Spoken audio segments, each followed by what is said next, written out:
Depuis les années 80, la pop music est devenue plus qu'un courant musical.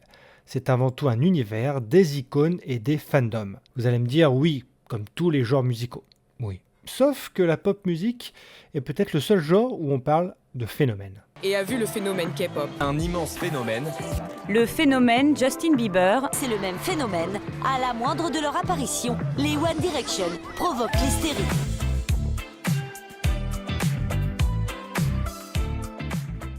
Parler de la pop, c'est faire beaucoup de sociologie. S'axer sur des observations, des faits, des environnements pour partir sur des façons de penser et d'analyser. Ce n'est pas que de la musique. Mais on va quand même surtout parler de musique, et de ma musique. J'ai toujours eu l'idée d'approfondir cette notion d'âge par rapport à la musique qu'on écoute. Quand on me demande ce que j'écoute, je dis, comme tout le monde, un peu de tout. Mais dans mon cas, j'ai autant une chanson d'Alizé qu'une chanson de Johnny Cash dans mon répertoire. Mon chevalier de pacotille, mon petit scélérat qui se voit beau dans le regard des filles, mais ne me regarde pas. There's a man going round taking names, and he decides who to free and who to blame. En précisant un peu plus mes goûts, tout de même, j'écoute majoritairement de la pop et du rock. Et toutes les déclinaisons qui vont avec, pop rock, pop punk, mais on y reviendra. En gros, pop rock, ça regroupe à peu près tout ce qu'on n'arrive pas à classer dans les genres rock, même le rock alternatif. Et le pop punk, ou la pop punk, on sait pas vraiment, c'est un genre bêta regroupant un genre de punk gentillé qu'on rapprochait à l'époque, mais on y reviendra, du skate punk. Et pour aller plus précisément encore dans mes goûts, les deux artistes que j'écoute le plus d'après Last.fm que je vous conseille, et Spotify, c'est Blink-182 et Taylor Swift. Et c'est parfait pour le début de mon analyse. Suis-je quelqu'un qui ne devrait pas écouter ces artistes ? La première chose qui me vient quand la réponse à la question est non, et pourquoi devrais-je écouter autre chose ? Mon histoire avec Blink est plutôt simple et rapide. J'étais nourri au teen show à la télévision et au teen movie au cinéma. Et il y avait beaucoup de chansons pop-rock. Du générique de Buffy à la BO d'American Pie, il y avait tout un pan de groupes plus ou moins indépendants qui se sont révélés. Et c'est là que j'ai voulu aller plus loin. Une connaissance de l'époque me propose d'écouter un groupe qui s'appelle Blink-182 avec 2 titres. Et là, c'est le coup de foudre direct.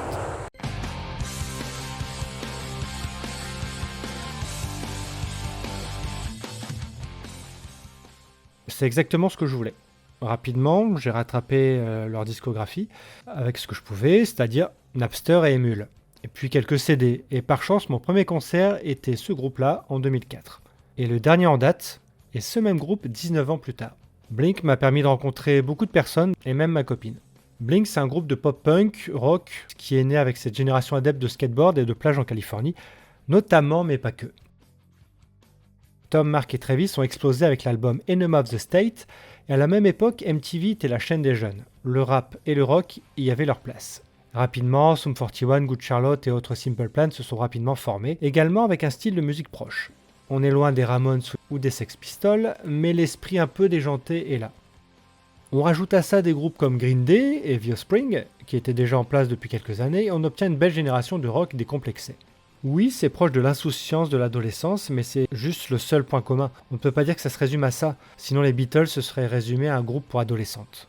Mais cette musique est associée au skate et donc aux jeunes qui cherchent un peu à se rebeller. Moins anarchistes que les Clash, ces groupes s'affranchissent avant tout d'un petit effet d'émancipation d'une génération post-sida et guerre du Golfe. Gardons simplement à l'esprit que c'est associé à des adolescents. Et c'est donc facile de trouver le sujet à suivre puisqu'on va parler du fait de grandir et de ne plus écouter ce genre de groupe. Normalement, leurs chansons ne devraient plus nous parler. C'est important une musique qui nous parle. Et pour bien montrer qu'on croit que c'est un groupe d'avant, le reportage d'M6 sur Offspring souligne bien le fait qu'ils ont eu du succès avant et qu'on est là pour se remémorer quelque chose lié à l'adolescence. J'ai du mal avec ce discours. Le public adolescent à l'époque a bien grandi, les membres du groupe aussi ont un peu vieilli, mais la passion et l'envie de remuer des deux côtés restent intactes. Et chanté à tue-tête par le public, retombé en adolescence hier soir. J'avais 14 ans, je faisais du skateboard, j'écoutais déjà ça. Prenez les boys bands. C'est tout un pan des années 90 qui est jalonné par des dizaines de groupes de boys bands qui étaient des supports marketing véhiculant le mythe de l'homme idéal pour un public acquis à leur cause. On n'avait pas vu ça depuis les Beatles. On en parlera dans la seconde partie avec le genre et la musique, mais ce genre de groupe était plutôt orienté pour ceux qui aimaient la plastique et les musiques simples. Ce sont pile les adolescents qui sont ciblés. Fatalement, le public grandit, le mythe du prince charmant se dissipe, et les groupes ont disparu au même rythme que le public grandissait. Là, on est vraiment dans un alignement de planètes avec un type de musique et une tranche d'âge. Concernant la K-pop, on est dans quelque chose d'un peu plus poussé. C'est un univers marketing et artistique vraiment à part qui serait difficile de venir greffer à la vision que j'expose. Mais la K-pop, c'est tout un monde et c'est encore autre chose. Un genre né à Séoul dans les années 90, porté par des centaines de groupes de garçons et de filles au physique standardisé que leurs fans appellent les idoles. Alors concernant les autres musiques, pourquoi devons-nous écouter une musique plus mûre quand on grandit ? Certes, nos goûts évoluent, on s'aventure vers d'autres horizons, mais ce n'est pas une question de goût, mais plutôt d'envie. Nos envies, elles, évoluent. On a tous été fans un jour ou un autre, et 10 ans plus tard, on se dit mais comment j'ai pu faire Ça, là-dessus, vous pensez que dans 10 ans, vous direz qu'est-ce que j'étais ringard? Oui. Ouais, je pense. En nous regardant avant, on va se dire mince. Ouais. Mais je serais heureuse de l'avoir vécu. Alors mes envies ont évolué sans être un bouleversement. Quand j'étais ado, j'écoutais de la techno et de la dance, car c'était les seuls genres auxquels j'avais accès. Et pour moi, ma musique de jeunesse, c'est ça. Le rock a été la révélation, pas le premier pas. Et à l'époque, j'allais en boîte et j'étais dans une époque Eurodance un peu. La musique électro-dance, c'est à peu près tout ce que j'écoutais.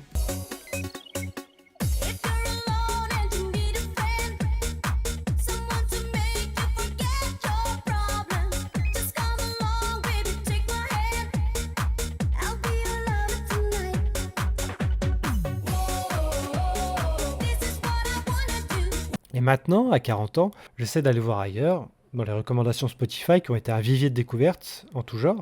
Mais dans tous les cas, je reviens souvent au rock. Ce n'est pas une musique qui me rappelle mon adolescence, c'est une musique qui me parle maintenant, qui m'a parlé à un moment et qui me parle toujours autant. Et surtout, c'est un genre que j'aime, tout simplement. On est minoritaire par rapport à tous ceux qui écoutent le rap, et c'est peut-être pour ça qu'on étonne un peu. Contrairement à ce que dit cet article, le cerveau joue possiblement un rôle, mais c'est surtout quand j'écoute des choses que je n'écoute plus. La techno, la dance, les musiques du genre plaisir coupable. Parce que cet article de Slate tire cette conclusion. Vous n'aimerez plus jamais une chanson comme vous avez aimé la musique de votre jeunesse. Alors oui et non. Les chansons que j'adorais avant ne sont plus les mêmes. En tout cas, certaines, je les aime différemment. Et on le sait, ce qu'on écoutait ado est plus du plaisir régressif que du plaisir tout court. Concernant nos goûts qui n'évoluent pas trop, il serait difficile d'aimer le nouvel album d'un artiste qu'on adore de la même façon que son meilleur album sorti il y a plusieurs années. Quand un nouvel album arrive, le contexte est immédiatement placé. L'évolution de l'artiste, la redite, le ton, la forme, le fond. Je ne peux pas aimer le dernier album de Blink comme j'ai aimé Enema of the State par exemple. C'est impossible. Quand certains se revendiquent éclectiques et qu'ils vous sortent des noms obscurs, des groupes de niche, ok, soit. Serait-il heureux si tout le monde écoutait la même chose qu'eux ? Sûrement pas. Car on se compare toujours avec le grand public et non aux difficiles, aux tatillons, aux experts.